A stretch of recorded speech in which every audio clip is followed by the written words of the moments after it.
Welcome back to Cruz Media, a channel that talks about video production, photography, and drones. If you just had your DJI Spark or you are relatively new into flying, then this video is for you, because in this video I'm going to give you tips on how you can avoid drone flyaways or losing that expensive piece of technology.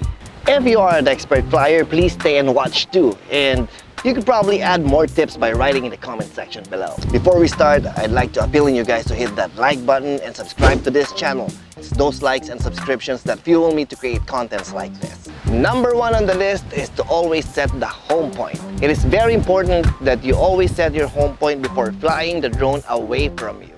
The home point is a fail-safe feature of your DJI drone, as it is the go-to point of your drone should it get into trouble while in mid-air from afar. Examples of this are when your drone gets disconnected because of interference or anything, or your battery is about to get exhausted, your DJI drone will automatically go to its home point. Now, it's really easy to miss this step. The home point is automatically set by the system on initial startup. Sometimes when you turn your aircraft on, you don't get the home point set right away. You have to have at least 8 satellites locked on for it to determine your exact location and set the home point. I have been in many situations before where I had to wait about 3 minutes for the satellites to lock on and my home point to be set. Just don't fly your drone away from you and wait until you hear this. The home point has been updated. Please check it on the map. Yes, and do check it on the map to make sure that your home point is really where it should be.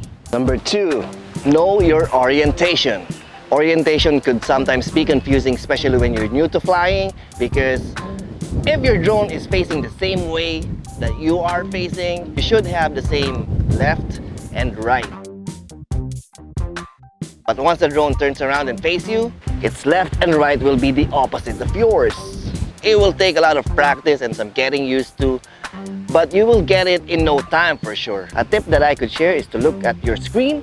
That way you would immediately know which is left and which is right, and you would be able to immediately pan your drone sideways. Also, learn to fly manually. Keep away from those intelligent flight modes. All those can be done manually. If you know how to fly manually, then you'll be safe in any event, like when your phone crashes, for example, and the app dies on you, you'll be able to bring that drone back home. Number 3, always keep VLOS, or visual line of sight. I know it's tempting to fly your drone far away to capture great images or footages, but trust me, always make sure that you can still see your drone even if it's too far away from you. You will not have any visibility of its surroundings on your screen, and you wouldn't know if there is something out there that your drone could crash into. And in the event that something happens, like for example your phone app crashes, it could cause panic if you're not seeing your drone anymore, right? So keep it in your VLOS. Number 4, utilize that map on your screen.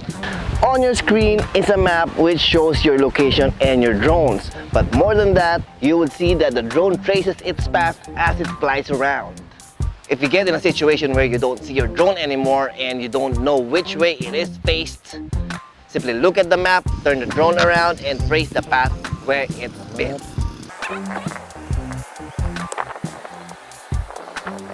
Number 5, set the RTH altitude accordingly. RTH stands for Return to Home.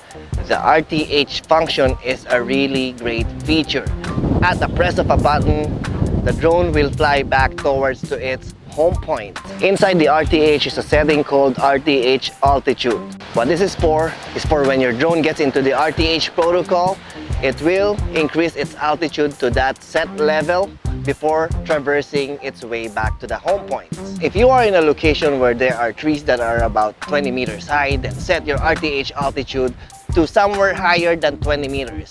By default, the RTH altitude is 30 meters, but you could be in a location where there are tall buildings that are 50 meters high. Then just make sure that you set your RTH altitude to higher than any of the tallest object within your location. I personally do not use the RTH function, as I always want to fly my drone back to me manually. But there are unavoidable circumstances which could cause your drone to go into the RTH protocol. But that's why you always want to set that RTH altitude accordingly. Number 6, pay attention to your battery. Up on your screen is where your battery life is shown. Sure, it tells you how many percentage or how many minutes left there is for flying, but more importantly, you should pay attention to this little H symbol right here.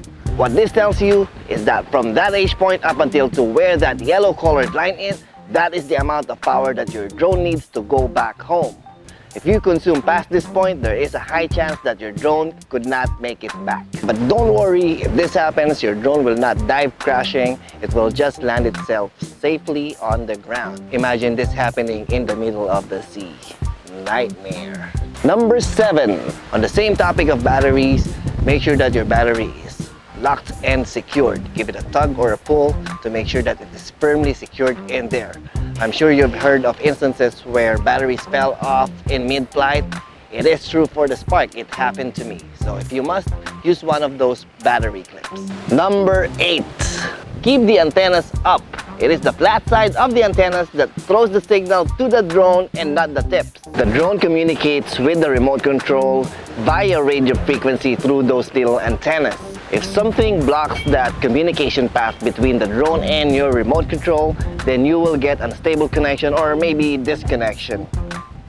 If you get a message from the app saying the image transmission signal is too weak or the aircraft is disconnected, point the flat side of the antennas towards the drone and there's a high chance that you'll get a stable connection again.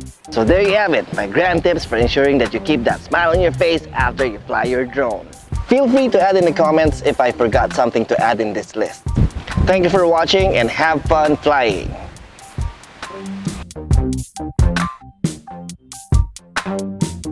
On the same topic of batteries.